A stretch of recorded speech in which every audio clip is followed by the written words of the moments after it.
Come on with it, baby!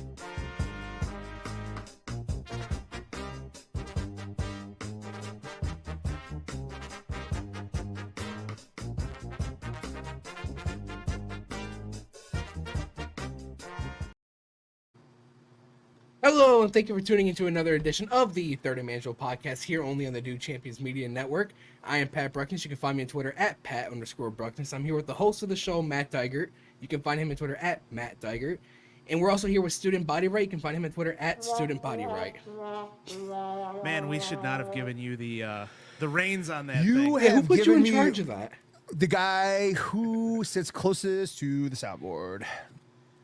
What's up, Pat? What's up? How you guys doing tonight?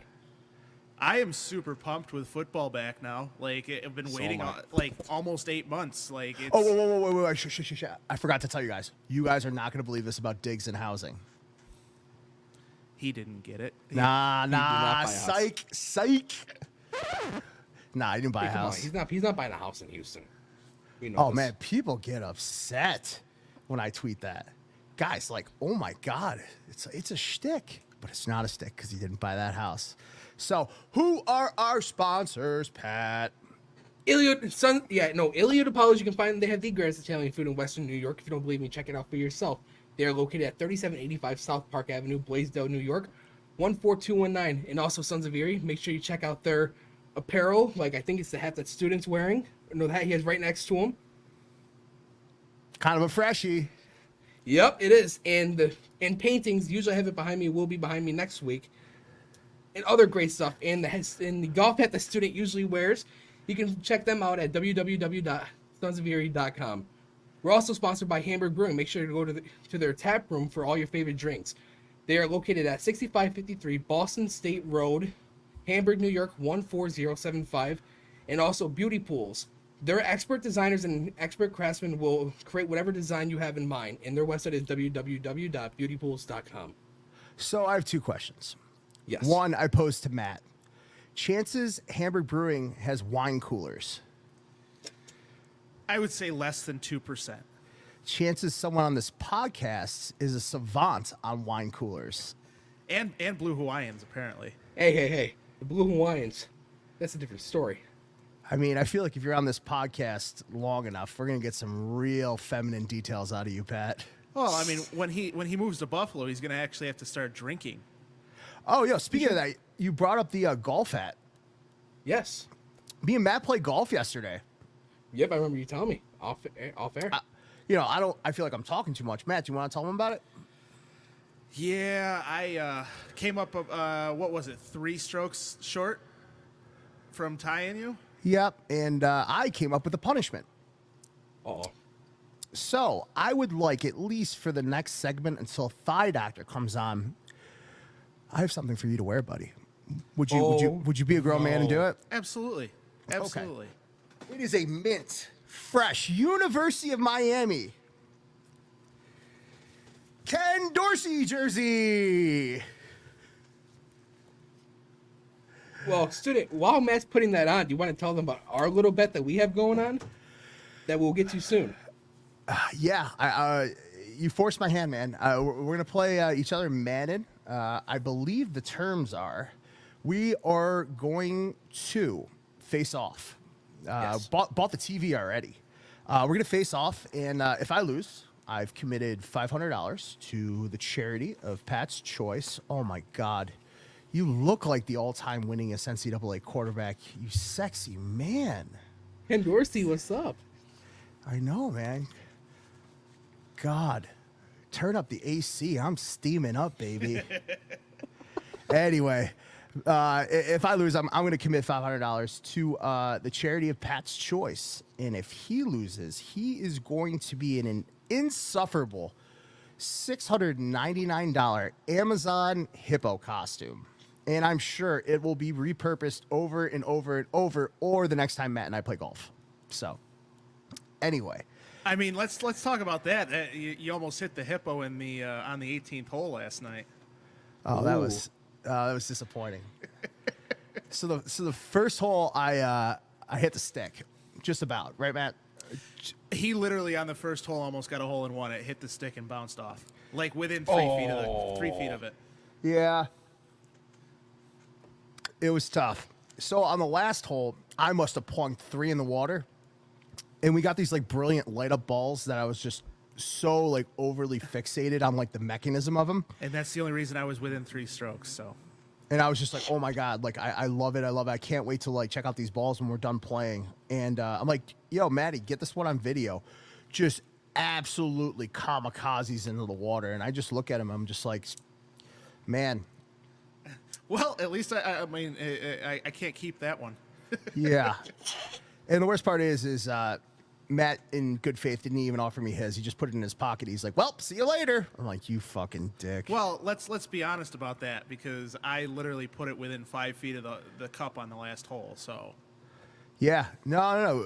It's good to get out and play some golf. Like, it's nice that like a lot of the players enjoy that kind of stuff. You know, like kind of like the the relaxation, the competitiveness. I love that. Like, you know, we're getting better and better and better. Seeing, and this is like one of our ethos is at Do Champions, the humanizing, of the players. I love that. Like, we're getting to know them outside the game because, all 3 of us have talked about it. Like, it's so demoralizing when, they make a mistake, there's a pick 6 and you get like, the raunchy part of Twitter being like, cut his ass, same old Bills and stuff like that. It's nice when like you can humanize these people and some of the things they like do after camp, like, signing all the autographs. They don't have to do that stuff. And they open all that stuff to the public. And, not to kind of bag on, our AFC counterpart, but I'm not, and maybe it happens, we just don't see it. I'm not seeing like Aaron Rodgers like take a ton of time, build the community, and all that other stuff. I just really like it. Pat. I mean, not to interrupt you or anything like that, but speaking of AFC East rivals, let's give a little congratulations to Tua for his $53.1 million contract today. I literally said in one of our chats, if the Dolphins wanted a one-read quarterback, I'll throw the pads back on and give him a better arm than he's got. So I don't know, man. I think that they overpaid for him. Dude, completely. That is spicy. $53 million to somebody that's a one-read quarterback that as soon as Tyreek Hill decides to retire, they're not going to have anything. Exactly. I mean, anybody can throw the ball to Tyreek Hill. Tyreek Hill's open like that. Which, speaking of quarterbacks that just got a new contract, Jordan Love just got paid. How much? He got a 4-year deal, $220 million. That makes him the highest paid quarterback in NFL history. He also gets a record $75 million signing bonus, plus $155 million in new full guarantees. Jeez, I am impressed. Pat had that like right off that was not rehearsed, right off the cuff. You would have been eating about 9 syllables before you got a word out like 6 months ago. I agree. Yeah, I agree. I think both of you are absolutely insane. The market's the market. I mean, have you guys heard of Matt Flynn? Yeah. Yes. No, and that's the thing. I completely understand where you're coming from with that, but like, I'm sorry, I don't we see Tua. He's beaten Josh Allen 1 time. Because Josh Allen dirted the ball. Well, yes, correct.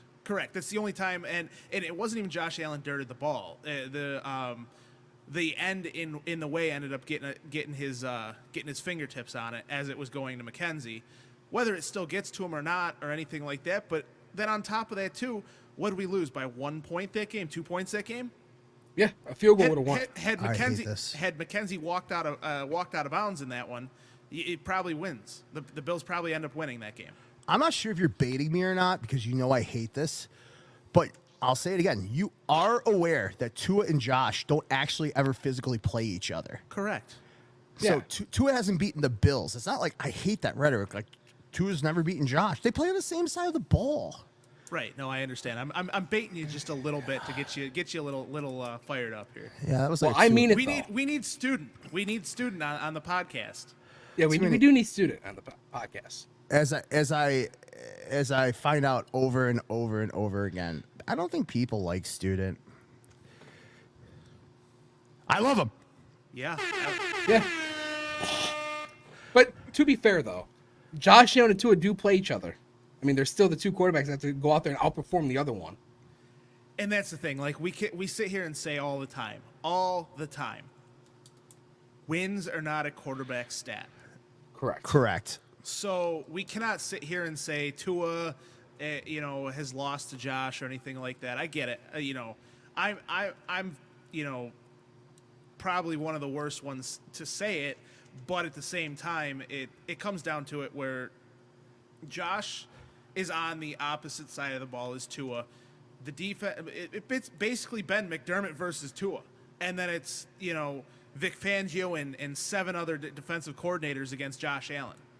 So when it comes down to it, when it comes down to it, little pun there, but I don't know. I don't know what to say about that because it really bothers me that Josh Allen is not one of the highest paid quarterbacks in the NFL, but also too it helps out when you need to bring in somebody and the Bills have what, almost $11 million in salary cap right now, $11.3 million in salary cap. That's because Josh and Brandon Beane, and we've talked about it, that the way that he writes the contracts, he's able to just stroke a check to Josh, and Josh had not that he wouldn't have ever been okay with that, but at the same time, he kind of has to be okay with getting a check, which I don't think that anybody is gonna Yep, I agree. Can you just go a touch deeper? Like, I truly do believe you want Josh to be, highest paid and stuff like that. But you know who else is really cool with not, being the highest paid is Tom Brady. Yeah. Yeah. I mean, if you want the blueprint of enterprise for structuring perennial contenders, perennial stalwarts in terms of being able to mix, match next guy up, and honestly, just champions. I have to believe like they're in complete working synergy. Bean, Sean, and Josh, that there is a master plan. Like A-Will says, some things are meant to be talked about, and some things are just meant to be understood. That there's a working master plan that they're working, that they're finding themselves in the confines of. I mean, how excited are you for this offense? That's part of Josh not being the highest paid. I mean, when it comes down to it, we've heard it for the past 3 days. We're through 3 days of training camp, and usually, and you know this, from being the Chargers for a couple of days, defense is usually way ahead of the offense in the first couple of weeks of training camp. This offense is making the defense look like the 32nd ranked defense right now. Yes, they got some interceptions. Josh overthrew things, a couple of things miscommunication today and that's the thing. He even said it yesterday in his meeting with the media, is he's got to learn where Mac Hollins and Chase Claypool and all those guys want the ball, and they want it up higher. So if he's this is the time for them to work on that, is to get it up as high as he can. And in training camp, you're probably going to see some of those balls sail over these guys' heads. I mean, yeah, defense is inherently reactionary football. That's why you find the defense ahead. It's easier to work in solidified scheme and assignment versus finding all the moving parts, which makes offense, so great. And I just want to pivot quickly. How about our homeboy calling it? Steelers joint practice. My swim trunks has just dried off, and that guy nailed it. Yeah, Jake, absolutely. Real quickly, I do want to we do want to just make sure all of our data is provided by SIS. They are one of the best data sites out there, so definitely, if you're looking for anything, definitely talk to them. Definitely check them out for that. They have some great packages that you can work with to get some of the best data for not only fantasy, but also any of your betting lines or anything like that really puts those things together. So definitely check them out. I mean, it just adds like a company like that that's willing to work with, kind of like small media group like us. Like we've had nothing but a positive experience, and in turn, that is going to produce like an enhanced analytical analysis from all of us. And one of the guys on there is going to hop on the podcast, in the next couple of weeks before the season starts, and we're gonna talk to him and have a nice analytics show for any of the nerds out there that that are trying to learn about that. We should get Masseri on the show. Yeah, I mean we'll definitely have him on there at some point, hopefully. Shout out Belton Buffalo. Anyway, moving forward. Hey, we're in the crux of training camp. Those first few blisters are starting to rear their head. Boys, our feelings. Pat, you're coming up for it. Dog days of summer. Gonna start getting the 2 days, 3 days, the lifting in between, meetings. You got to be focused up, guys. And man, Matt, even the high school 2 days, brutal. I mean, my one reprieve was just getting like the hour and a half between practices just to get a Subway sandwich, man. It is a mindset. It's a brotherhood. And I love that. Even in relaxation, you hear they're playing Settlers of Catan, they're playing NCAA. Like this seems Great like game. great. I'll tell you, one of the best things was going from my junior year to my senior year, and I played varsity from 10th grade on, but from my junior year to senior year, it is a world of difference because as a junior, you don't have any. You didn't get to go in the senior room. You didn't get to play anything. But as a senior, you're sitting in there like in that hour and a half, 2 hours between practice, and just playing Madden 04 or whatever. And it was so enjoyable. And Dude, I was all about in college the cheeky nap. Just give me a hot 25. Body's rejuvenated. Give me a hot 25. If I could close my eyes at any point, that was like the biggest, that was the most peaceful part of my day because it is grueling. I mean, Pat, like, think about this, right? Right. Think about 1, roasting in the sun. 2, Not fun. constantly working at a caloric deficit. I mean, they have to pump those calories in because you are expending so much. You have to maintain within a weight. I mean, there's so much that goes into it. We're gonna have Chris Hogan on the pod next week, former college teammate of mine, and he's gonna go through, man. He's gonna go through the Patriot way and how that's like, another, level to it. Just demanding to be in that mindset, but. The best thing about camp, honestly, just to reflect about my has-been career, was going through the misery together, much like this podcast. So, anyway, but after you get through the misery, I posed a question to you lads. Okay. After you sweat it out, after you've done your 6 hours of meetings, after the weight training, after the 2-a-days, after the media sessions, what's your chill gear? What are you throwing on those beautiful pale thighs, Pat? What's going on those beautiful, beautiful manicured toes? Your toes are probably so awful. Don't show the camera. We don't want to. No. You know, like that worm guy that plays saxophone on the bar, like Jabba the Hutt's bar. That's what I picture your big toe looks like. Anyway, dude, Pat, what are you throwing on? I just think it's a weird question, and I think it's cool. What is like your just chill gear? And you got to start from the feet. What are you putting on the feet, big guy? Give me a pair of socks. Moving up, give me a pair of sweats, then a sweatshirt. What are you putting on the feet, though? What footwear? Give me slides. Okay, I like it. Yeah, some nice Jordan slides. Yeah, absolutely. Maddie, what are you going with? Jordan slides. Yeah? You're not going Mac Hollins? Just, what is that guy's deal? Barefoot.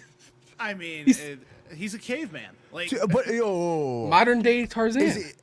Is this like kind of like a microcosm of like how McDaniels plays up the weirdness? Like, Mike McDaniel, like he plays up the weirdness in the same way Belichick played up like the asshole persona because it takes the pressure off the players, right? You know, it's kind of brilliant, right? But is like that guy that big of like a bohemian Neanderthal that he really needs to just be that out there with like his toes, his navel, like his tattered shirt? Or am I just getting turned on? Let's skip that. But No comment. I'm just here so I don't get no, fined. I mean, as far as Mike McDaniel goes, I mean, they all have to find that place within themselves to be able to allow that to be able to happen, and for us to be able to see McDermott allowing Mac Hollins to be himself, I think that's one of the best things that they can be, is just allow these guys to be themselves, and that's really what it comes down to. I mean, it's a lot easier to be yourself when you got 50 million sitting in the bank. Yeah, no, for sure. I remember asking, is this too much information? I remember asking an ex Buffalo Bill who got paid, anything like that. And I'll dumb it down. What was the first thing when that fucking check cleared? He's like, it was like the coolest answer ever. He goes, I treated my friends, you know, did the jet skis, did the nice trip, like did a nice dinner, didn't overdo it. But like, that's the coolest thing to me is like kind of being like, yo, we did this together, right? Because to get to that level, the support system you have to have, the people that like back your drive. If you keep breathing into the microphone, Matt, I am going to call a paramedic. Moving on. Anyway, like, yo, that check clears, Pat. That check clears. How many Bahama mamas you order all your friends? How many boys do I have with me? I mean, me and Matt, your only friends, so zero, hopefully. Anyway, yo, Matt, 50 million hits your bank. What are you doing? I mean, at 22 years old, I'm proud. Is that how old Tua is? Well, I think Tua is 25. No, Tua's 25 or 26. So we're talking about like at 25 years old. I mean, you're still probably looking at gaming system, TVs, that type of stuff. Depending on if you have family. If you have family, you're probably buying a house first and that type of stuff. But at 25, you're probably buying the TVs and the gaming system first. Shelby Mustang. Only if it's a 67. I got to get an update on this, but Diggs bought a Cybertruck from a friend of a friend who was a Tesla employee. He gave him like a pretty big down payment, and then Diggs like went ghost. I mean, like this guy's like holding his cash. Like, I wonder if that was ever resolved. I should probably come back on that, and that seems like an abstract story, but like, man, to have that type of money just to forget about a car, that's like nutty. Especially like an $80,000 Cybertruck or $100,000 Cybertruck. Like that's not like one of the cool things is like coming to the realization that like there's a lot of thousandaires in the NFL. Like, and I think there's like this like overwhelming like kind of like optic that like these guys are all millionaires. That is just not the case. Matt, did you ever? I recommended the documentary Broke. Did you actually ever watch it? I did. Isn't that crazy? Eye-opening. It's absolutely nuts. Like it, and you're talking the Andre Rison one, right? Yeah. Yeah. No, absolutely, and it's absolutely ridiculous. And I'm so happy now because I was going to just bring this up a couple of seconds ago, but I'm so glad the things they're doing for these rookies and these players now, because they do come from, I don't want to say like broken homes or anything like that, but you see the things that like Shannon and Sterling Sharp went through, and you see all the documentaries from them or anything like that, and that type of stuff hasn't really changed. So when it comes down to it, these guys have to get this financial advice, and they have to get this advice from somewhere because they're not getting it at home from home. And so it really, I'm super happy that they're doing this for these players because Well, they made it a big part of the rookie symposium. right.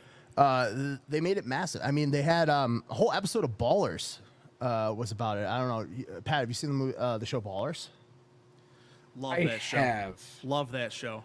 I mean, they go into the whole like gut wrenching kind of backstory, and it's much like Playmakers, where like the lines are blurred because I'm sure it's happened. I think the storyline is Spencer Strasmore burns Eddie George for a ton of money, and he misses fuck ups and stuff like that. But I mean, I love that they're really taking it seriously, financial literacy. And it is on Netflix now, so if you haven't watched it, it's been out for a long time, but if you haven't watched it, definitely one of the best shows that, the other one that I remember too when I watched growing up as a kid was the one from ESPN. I can't remember the name. Playmakers. Was it called Playmakers with what's his face from Is the one that like Smart Guy? Is it the one that mirrored the Carolina Panthers just a little too closely? I don't remember. Anyway, if you want to see diet entourage with football, watch Ballers. So that's more or less that. I do have a question for both of you guys. Okay. How much would you kill to really like get in there and like get in the like after hours dorm stuff, like ice in the knees, playing the cards? Man, maybe I should have joined a frat, but like I miss that camaraderie, and it just builds and builds and builds and builds. Like I love that. Like Josh's gang set is like we're playing Catan, Spencer Brown, Dalton Kincaid, Dawson Knox, and I'm out for blood. Like it's like absolutely amazing. And speaking of blood, speaking of medicine, this is Perfect segue. Great segue. So Yeah, perfect. Hey, can I continue? no, not at all. No. So this is I won't mince words. I find this guy absolutely fascinating. He's a doctor, and he's getting a lot of shit right, and it's to the chagrin of a lot of fans. So turn it off if you don't want the truth. But this is the homie, Thigh Doctor. What's up, dude? What's up, fellas? How you doing, homie? Good. Who'd you kick off for me? I can kick off myself because No, didn't someone just come off? Yeah, Pat and I are switching cameras, so he had nothing to add anyway. Are you guys sitting together? Student and I are. I could touch his thigh. No way. Yeah. Show it. Hey, we got to bet. We can't be showing Guy, that stuff. just so you until know, then. guy, this media like setup is basically held together by toothpicks and duct tape. Okay, if I shimmy left, like this whole thing comes to fucking flies. Okay, so let's just stick with what we have. Nobody move, and you tell us what we need to know about Micah Hyde, man, because I think you're getting it bang on right. I think you got a lot of homers that just like don't want to hear it, and man, how did you? Did you say Micah Hyde? He did. Jeez, I was just gonna correct him, but Matt Milano. Oh, you guys threw me for a loop. I thought I was going to talk about. Actually, let's go back to that loop. Can you please tell him to retire? I think he's done. No. I hope so, man. He's got the rest of his life to live. Yeah, unless he's like waiting in the wings if there's like an injury for a call up late in the year. Maybe. Are you confident if he did get that call up and he's suited up between the gridiron that you're confident that like he's not putting himself in an adverse situation health-wise? No, he would. That's why I wouldn't want to play a whole year. Yeah, man, that's tough. So brought you on for Milano. Matt. So Yeah. my first question, homie. Go ahead. How have you been watching the whole time? Have there been just glaring triggers, or are you just going off of like doctorate feel? Because like from everybody I talk to, and it's not that many people, like you're kind of nailing it. Yeah. You know what? No, I don't watch too closely. Every day I just put people with notifications on who would show clips. So, I scan through it when I'm not too busy. and that one caught my eye the other day. So if you want to backtrack, knowing the injury, people have asked, like, what do we expect from him? I said he's probably not going to look great. 60% chance he returns to full form. And then on top of that, he came into training camp, before training camp actually, to training, and you could see him with the compression sleeve, and it looked, his thigh looks a little smaller, which is reasonable. That's called atrophy. But then he came out to OTAs. I watched some clips, and it looked like he was struggling when he moves laterally, like side shuffling. And then they took a break, and then they came back for the true training camp. And that video, it didn't take more than one look, and I thought it was funny because I looked back at the what the writer had said, and he's like, Milano showing no ill effects, and I'm like, for real? I mean, he pulled up and then he was shaking his leg out, so I didn't know if it was a practical joke. So I made it clear what was going on for everybody, and it's not the end of the world. It's just he still has ill effects from his injury. As simple as that.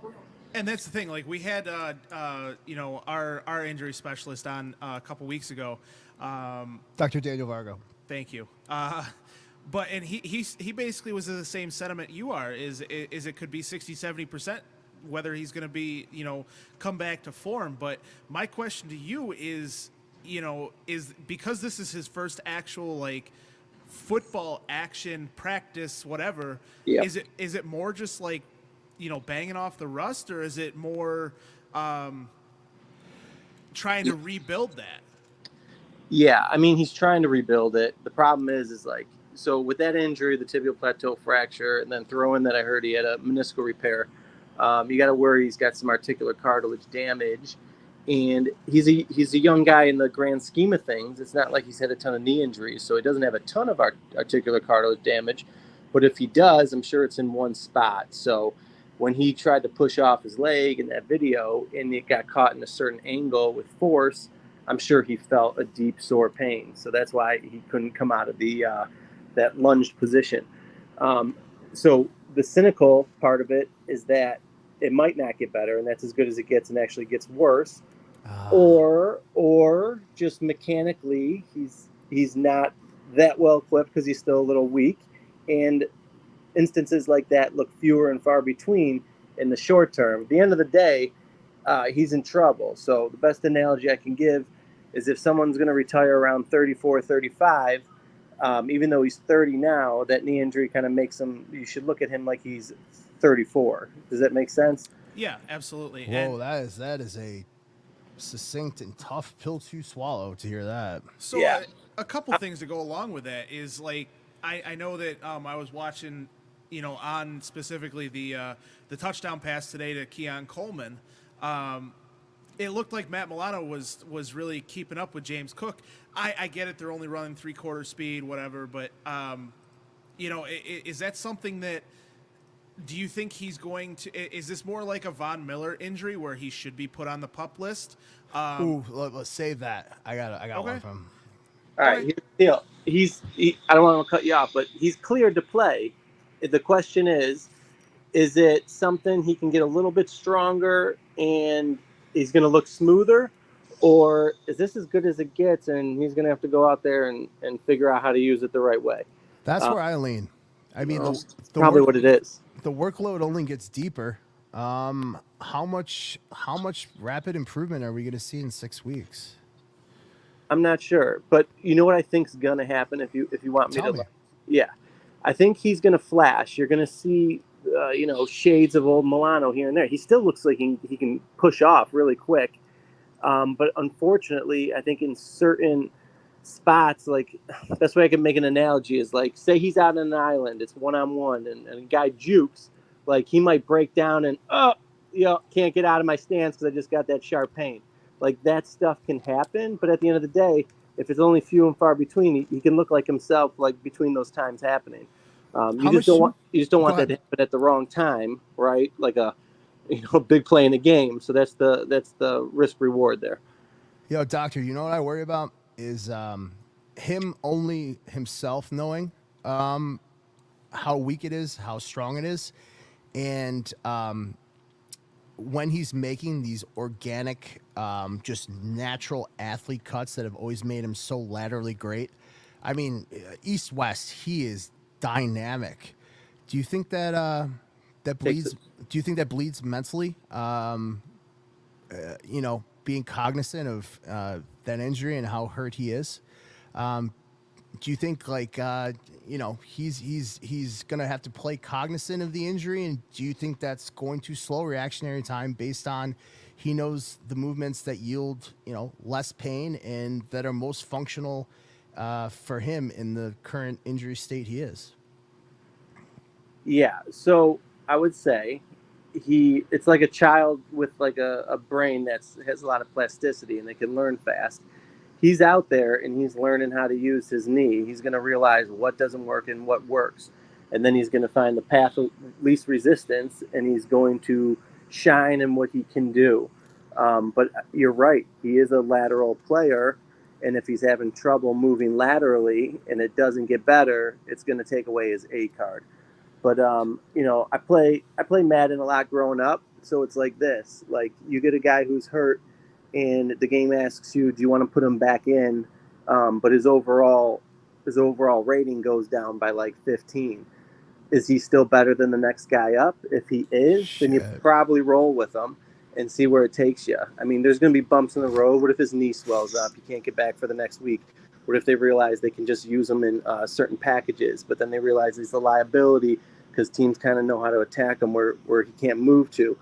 Or we're all just worrying about nothing and he actually just does look better. So I don't want to waste too much time on it, but that's like, I'll tell you what the reality is and what probably is going to happen, but I'd like to be proved different.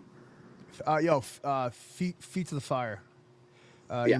You mentioned a pretty spicy acronym, PUP.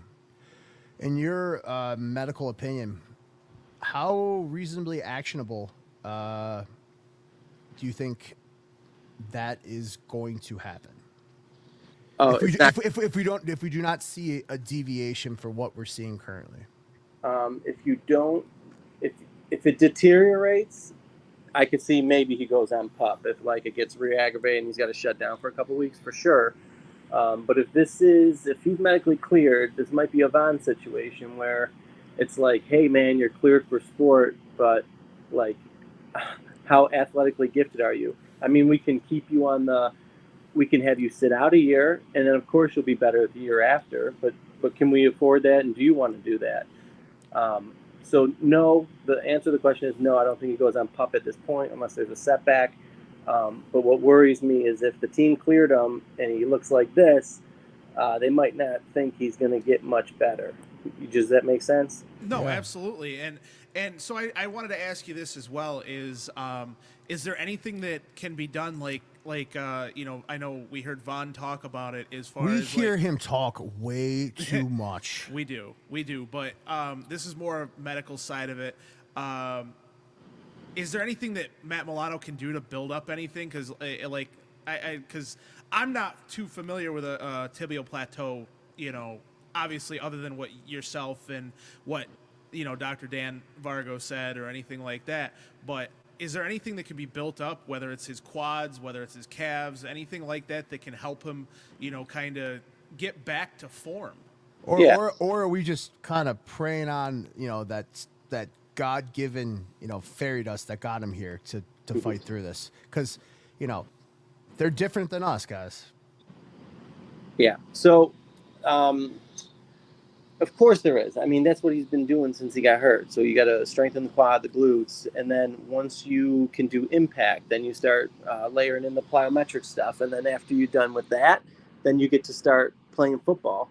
But you're going to be affected how you move on the field. So there is an adjustment period there. I mean, at least 2 weeks. So that's why there is still a chance that he gets better here. But what was I going to say? But training-wise, I mean, he goes out to practice, and I'm sure he goes right to the training room. I mean, I'm sure he's still working on it. So, I mean, on off days, you continue to strengthen that leg to catch up the atrophy. But he's in the sports phase now. So, besides the little gains he'll get, I mean, you're not going to expect a huge jump in and strength and stuff, until the next off season. We can't hear you, student. No. Oh yeah, he's off. It's probably because I am off the screen. Oh yeah. So Yeah, here's a corny question, Mr. Thigh Doctor. Yeah. Do you really believe there's a solid differential between turf and grass? There's very, very, very tertiary studies on this, and I'll tell you what our injury specialist said. Give the damn players what they want, But where you at with that? Because Bud Carpenter, when we had him on, long-time trainer of the Bills, 30 years, he was kind of like, turf kind of makes more sense. Dr. Dan Vargo was like, give the players what they want. Where you at? It's easy to say grass, but you got to factor in where the team plays. So if it's somewhere where they can't manage the field and it gets sloppy, that's no good. But if you're in an area where you can grow fine grass, I mean, the best would be the Vegas situation where they can slide the grass in and out. I would assume, I'm not like an agriculture specialist, but a lot of mud bowls up in the Northeast. So if you can't keep the field together, it's going to be tough to have grass. I'm sure that they can put the tarps out and stuff, but they can break down during a game and at the minimum. But if you had to ask me what would I rather play on, I would love to play on grass. I think it has a nice feel to it. You don't get as beat up on it, and you can talk about the ACL stuff, like the cleats getting stuck. That's definitely a thing. I understand they can't totally prove it, but it's anecdotal enough for me to believe it. But there's different types of grass. I remember playing a game in Virginia, and I felt like I was. Oh, where at? That was Salisbury. Oh, Salisbury State. Yeah. And then actually, lacrosse. No. I take that back. The field that I loved the most was actually the Apprentice School in Newport News, where Michael Vick's from. It's a funny school. They build ships for a living, but they had really good grass. And I don't know if it was the area because it was Virginia, but it felt like I was playing on a putting green, but with thicker grass. And it was just. Yeah. I remember this like the back of my hand, man. I remember the greatest grass field ever is when I played Josh Norman and Tyler Thigpen at Coastal Carolina. And they had a nice excuse me, Bermuda grass and shit it was just so when you get field maintenance at that level, it's kind of hard to cut copy where they're growing it down there and replicating it where we're going to be playing on it up here. It's just, so kind of to your point, it's, grass is nice, but, to what degree do we have the ability to maintain it and make it as nice day one as week 17, Oh, yeah. So, last question, homie. Perfect. Well, two more because Pat has one question. Oh, so fuck Pat. my kid's pulling my leg. I got to get him in bed. Fire him off. You played in Yep. college. You remember training camp. Yep. What do you remember and when do you miss the most, man? Training camp. I don't like waking up early to a horn, but I do like hanging out with the boys. So going through it together. Yes, it was just like you're at camp. There's no distractions. We're doing football, and that's what I like the best. But it's like embracing the suck. Yeah, but you're stuck in together. All right, I'm gonna drop out. Here's Pat. Whoa. Pat, bring it in. Yeah, my one question for you is, do you expect Matt Milano to play in preseason game 1 against Chicago, or is that too early for contact? That's a good question. I'm gonna say no. Okay. Well, riveting. Anyway, Thigh Doctor, man. Once foe, now Bessie, dude. Appreciate your time, man. And I think people should be looking out because there's not a hell of a ton of things that you're getting wrong. But enjoy training camp Sunday. virtually hit a thigh dance for us, and you always got a friend. Do champions, dude. Thank you again. Yeah, thank you, Thigh Doctor. Yeah, thank you, that actor. And I expect to win my Von Miller bet. Ooh.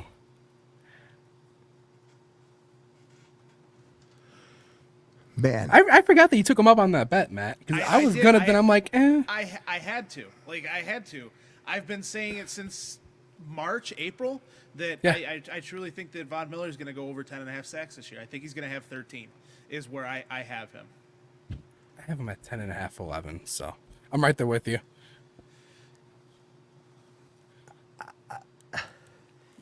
We know you don't, student.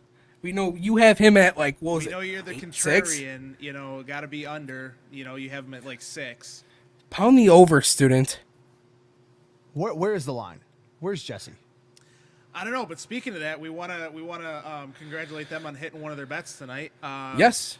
They did cash one. Definitely check them out. No one to blame. Next Thursday, they will be having their first show here on the Do Champions Network between him and Kevin Elliott, and they are gonna be one of the best shows that we have on the network because and they're gonna make you some money. Oh, there he is. He's in the chat right now. Kevin Elliott said under for the Von Miller sacks. Neffy said cash it. Which I think he was referring to the bet, not Von Miller on the over. Correct. But I really truly do believe that Von Miller, because of the way that I think they're going to play him in those specialty situations, he's going to be able to just go get the quarterback and eat, getting the quarterback. So that's just my feeling on it. I could be wrong, but you saw him start getting back to it in the Steelers game, and then he said he felt like himself after that game, and then you saw him in the Kansas City game, and I only expect him to get better and better as this season goes on. Speaking of Now eating, the whole normal offseason. speaking of eating, we have a little thing going here with Do Champions. We are all fat as shit. So the month of August, I want everyone in my Twitter mentions to just shame me. Force zucchini, broccoli, asparagus, basically anything that doesn't grow off the hoof of a cattle down my throat because I am hellbent. We all got to lose weight, guys. If we expect Deion Dawkins to do it, it's only fair. So absolutely, I saw a student the other night when we went to Oh, you dickhead. when we went to You're Duff's. such a dick. He did not order regular wings. He ordered the cauliflower wings, and I was like, "Come on, bro." You know what I hate? What? First of all, very, very uncouth to detail my weight loss journey because that's very personal to Well, me. you put it out. Yeah, you're the one who gave us all the fat nicknames. Pat, Fat Bruckness is fucking hysterical. Matt Desert, come on. You know the worst part is? I'm vegan. Shut up. You know what the worst part is? Cauliflower wings could be the move. Matt? They were really good. I'm not gonna lie. Like I've been a big fan of wings my entire life. Those cauliflower wings, the way that they were cooked from Duff's, by the way, if you go out and get them. Now that I'm thinking of it, They there's were like so a very low percentage that that wasn't just chicken. And by the way, Pat, you're in the box for a few seconds here. So we put Pat in a timeout for a minute. So unfortunately, but all right, welcome back, Pat. Thank you. I agree Guys, with Mark. There's no as- such thing as cauliflower wings. There's no such thing as cauliflower wings. There's actually no such thing as boneless wings. Those are called chicken nuggets. Very true. I don't know. Like, the best part is with this new stadium, they have to. I've been to a couple stadiums. I've been to a lot of stadiums. God, our food is awful at this stadium. Like Lenova Pizza, when you snag a Lenova Pizza. That's not Lenova Pizza. It's like, Airmark. That's literally like that's like It's- lunchroom no. fucking. It is Airmark. It is the same people that are serving you like the macaroni and cheese at like PS 197. Those are like the same people. Like there's really not like a unique like dining experience. Like yo, you go to Jerry World, another universe. Texans when I was there at the playoff game, another universe. I spilled the spiciest strawberry lemonade Tito's all over Tre'Davious White's baby mama. Wild story. Total accident, super pregnant. And I was like, oh my God. And in my drunken stupor, I'm like, well, let me buy you a drink. Clearly pregnant in front of me. I was just like, okay. And then Cody Ford decided I agree to with hold you, Neffy. everybody. Can we get Neffy on here? I mean, this has Neffy. just become a fun social club at this point.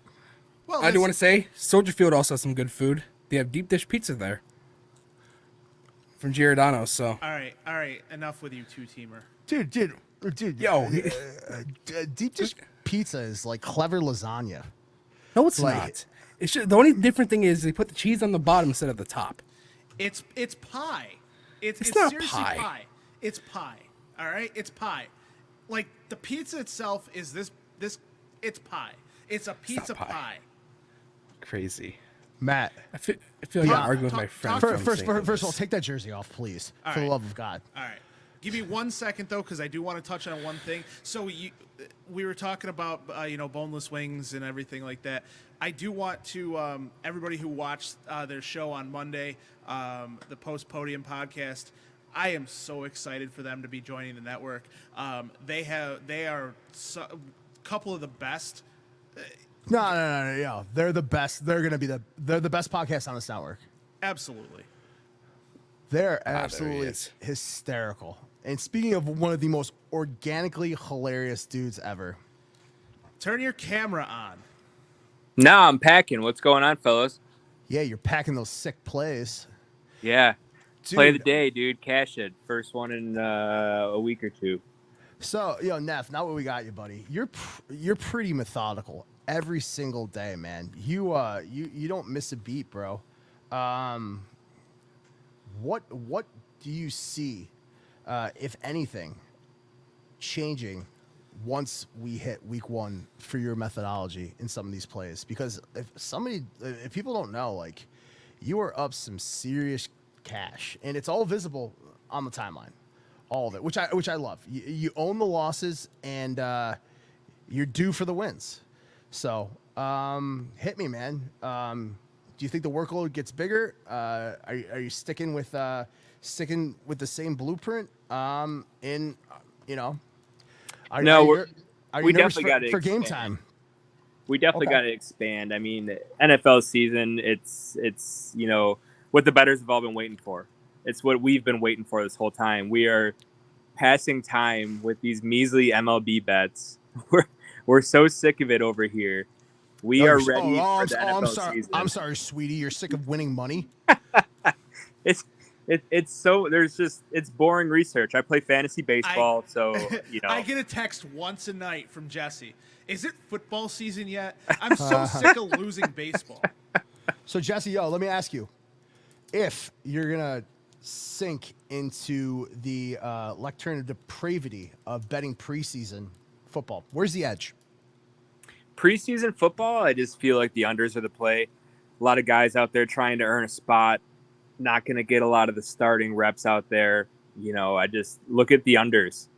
I just feel like there's a lot of trends there. I think we had to tap into our data guys as well, pull up some of the stats for the last 5 years, see what those trends look like. But I just feel like the unders the play. How nice is it to have a crew on this network so with it in terms of like you need a data pull, you need them to model something. They get it to you in 30 seconds, and then we impart, give that to the viewers. I mean, I feel like we're all of us here are completely enamored that we're going to be able to offer this to people this coming season. Oh, it's amazing. I mean, Kevin and I are going to be talking about Bills player prop season-long bets, and our guy Jake. They got all the projections are out on all the socials right now. Everyone go check them out, and we're going to be comparing those to the lines, seeing kind of how our data guys see it, and see what me and Kevin's opinion is on all this. In terms of futures, I don't know how much you've looked. What is the spiciest thing out there that people are just not paying attention to? I mean, I've already got NFL bets in for the season, so yeah, I've definitely been looking. It depends what we're talking about. Are we talking about teams? Are we talking about player props? Which angle you want to go? I want to go something that you think is mismarked, something that you think is if you can get it for the level, you take it in spades. So Josh Allen passing yards and passing touchdowns. I think his passing yards were 3,700, and I think touchdowns were over under 29 passing touchdowns. I mean, I can easily see Josh going over that passing touchdowns. I mean, we're just keeping it Bills right now. We're going to get into it further, but I mean, those right off the bat, I even think me and Pat talked about these Yes, a couple we did. weeks ago. I mean, they're just criminally low. I mean, watch our offense. I know we were running the ball last year, but were we running the ball because Steph was having such a hard time catching it and Joe Brady didn't know what to do with himself? We got some legitimate threats out there. We had some big body receivers. Watch Josh Allen go off this year. And Pat and I talked about this.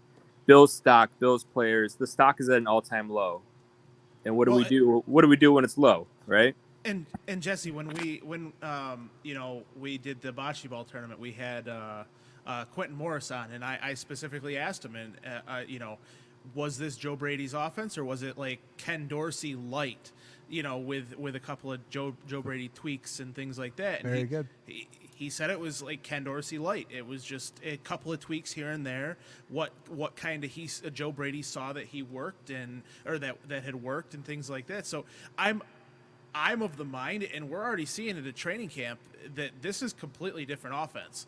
Joe Brady has even said it's Josh Allen's offense, how he wants to run it and things that are, working for him. And it seems to be working at this point right now as well, because typically, like we talked about earlier in the show, the defense is usually way ahead of the offense. It's not happening right now. The offense is coming out so hyped up and everything else. And one of the things that I read on Twitter, Justin Shorter caught a 30-yard touchdown, and he threw the ball at the 490, and it almost got there. So Yeah. These guys are ready to be on the field, and as far as from what I see at least three of the guys being right around that 1,000-yard mark between Dalton Kincaid, Curtis Samuel, and even Keon Coleman. I very much see those three guys hitting that 1,000-yard mark in this offense. That's a perfect analogy right there. So you couple that with James Cook throwing Kincaid. Knox is going to catch some. I mean, Josh is easily at 4,000 yards right there. And we didn't even break a sweat, right? Right. So, and I think everyone gets lost on the season prior, whether it's fantasy, whether it's gambling. Oh, these guys are going to repeat. Puka Nacua. I think him and Tyreek Hill, their season-long yardage marks right now are crazy because what they did last year. It's just, you can't look at it last year. Your sample size is so small. Go further, right? Tyreek, obviously an anomaly, but Puka especially, this dude is not going to be going for 1,400 yards again. Cooper Kupp was hurt for most of the year last year, especially in the beginning. Cooper Kupp is the guy that I'm watching this year for sure. I mean, smash the overs. But I mean, also too, let's be honest. Sean McVay is like a genius with offense when it comes to that. Like, just watching some of the things from him, throughout the years, just being able to recall plays from 8 years ago, from when he was with Washington, is just amazing. So for him to be able to build an offense around Puka Nacua, Cooper Kupp, Matthew Stafford, all those guys, it's going to be fun to watch. Like, this NFL season is going to be one of the, I think, most fun to watch right now as it's growing. No, I agree. And we're going to touch on all this stuff on No One to Blame. It's going to air next week, 8/1. Kyron Williams this year, they drafted Blake Corum. I mean, Kyron Williams is not going to be that guy anymore. That's going to be more of a timeshare, So I think McVay wants to run the ball a little bit more. Another reason Nacua is I just don't see him going over. Student, I hope that answered your question. No, it's succinctly an awesome man. Neffley, dude, get packing, man. Keep the plays coming, and man, we're due. And most importantly, dude, Good to be seen. All right. good to be seeing. Good to be seen, guys. Good show. See you later. See you, Neffy. All right. Well, that was interesting to talk to Neffy. He's the host of No One to Blame along with Kevin. They're gonna really change the game as far as betting goes for us here. Along with Jake and our other And Zach. and Zach, our other two data guys, breaking down a lot of this CIS stuff. And I'll be honest, like looking at some of that stuff, like I said last week, I asked him for something from, and he's like, I can't find it here. He literally said, let me check CIS, and within 5 minutes he had the information. So being able to pair these guys that know data with CIS and everything else that we have, and we're going to be bringing to you on our podcast, through betting, through everything that we have, it's going to be a lot of fun. Now, what is the Pat? Here's a question for you. Speaking of data, speaking of odds and things like that, what are the odds between you and Brady, or you and Student? Yeah, I'll say 70% me, 30% Student. With the over under at the points, with me being a favorite at 8.5 points. Yeah, dude. Yo, talking shit, dude. That's great.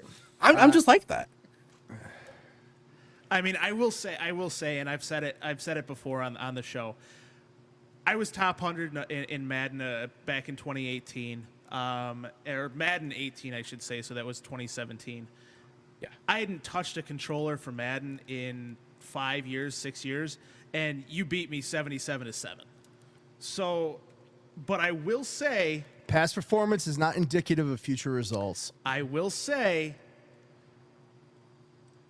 there's some things coming to you, Pat. So, and I'm excited to watch this on Twitch. So, It'd be fun. All right, guys. Speed round. Three go. questions each. let's go. Let's go. Rock, paper, scissors. Ready? Yep. Rock, paper, scissors, shoot. Rock, paper, scissors, shoot. I cover you. I go first. Yep.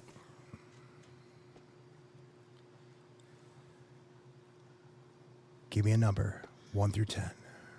Let's go 7. 7. Real quick, Taron Johnson video on our TikTok, Twitter, and everything like that. Definitely check that out. Pat's brother did a great job putting that together. Hey, shout out to you, Nick. All right. Question coming up. Has an NFL game ever ended in 0-0? I'm gonna say no.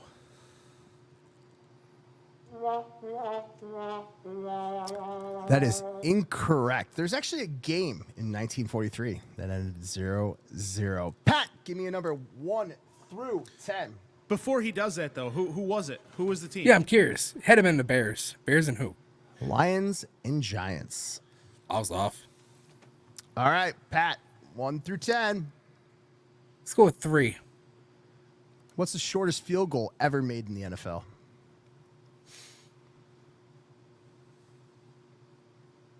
Three yards.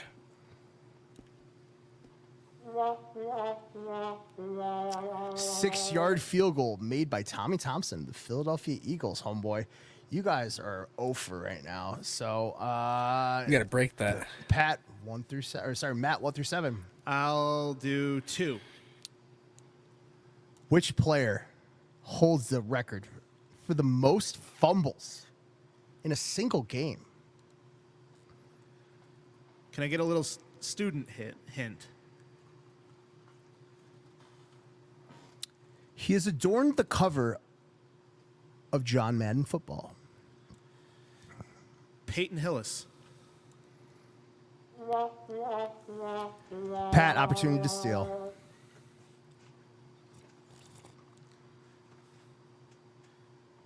Antonio Brown. Who let the dogs out? Woof. Michael Vick. I was just gonna ask if it's Michael Vick after Pat answered. For the love of God, I'll let you guys collaborate on this last one, okay? Okay. Yeah, we got to get one right. Like, Yeah, we're right? not- We just gotta we're get not one. Stupid. We're not Right? stupid. You ready? Yeah, let's go. Yes. Has there ever once been a man in the NFL who held the title player coach? Much like Michael Jordan in Space Jam. In the NFL's history, has there ever been a player who adorned the title player coach? What do you think, Pat? I'm thinking yes. I'm thinking yes too. Correct. And for bonus points to end this goddamn stream, who was it? Mike Ditka? George Hallis, baby. That's George Midwest. Hallis. thing. You ready to do it? Yep. Before we do it, thank you to our sponsors, Elliot Apollo's, 3785 South Park Avenue, Sons of Erie, Hamburg Brewing, Beauty Pools. Check us out on YouTube, Facebook, Twitter, and now Twitch as well. Student, Good to be seen. And that's the show. thank you guys. Definitely give us a follow, and we'll see you next Friday night. Check us out. Check our other shows out. Post Podium Podcast on Monday. Please, for the love of God, check that out. and They're the funniest Yes. dudes in the world. At 6 o'clock on Wednesday, check out Coast to Coast, and on Thursday next week you're also going to have No One to Blame, and then us Friday night, and we'll be making some other announcements throughout the season. You guys have a wonderful rest of your night.